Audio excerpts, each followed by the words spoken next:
యుద్ధ పరిణామాలు రాజకీయాలకు వాడుకోవడం అన్నటువంటిది జరగదు అనుకుంటే అమాయకత్వం. అది అన్ని దేశాల్లో జరుగుతూ ఉంటుంది. ఇప్పుడు ప్రస్తుతం అమెరికాలో అదే జరుగుతోంది.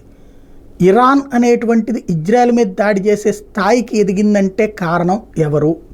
ఇది ట్రంప్ అమెరికన్ ప్రజల్ని ప్రశ్నిస్తున్నాడు.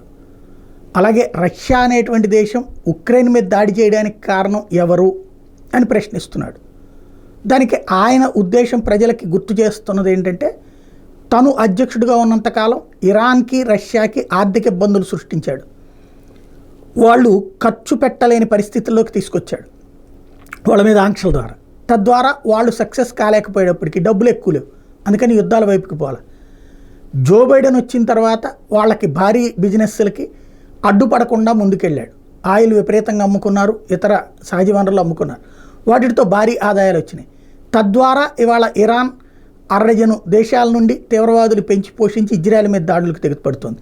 అదే సమయంలో రష్యా ఏకంగా నాటో దేశాలని, యూరోపియన్ దేశాలని సవాల్ చేసే స్థాయికి వచ్చింది. మళ్ళీ యుఎస్ఎస్ఆర్ తయారీ దిశగా అడుగులు వేస్తోంది. వీటన్నిటికీ అమెరికా ఆధిపత్యం కోల్పోవడానికి కారణం బైడెన్ ప్రభుత్వమే. కాబట్టి అట్లాంటి వాడిని ఎన్నుకుంటారా, నన్ను ఎన్నుకుంటారా ఆలోచించుకోండి అని చెప్తున్నాడు ట్రంప్.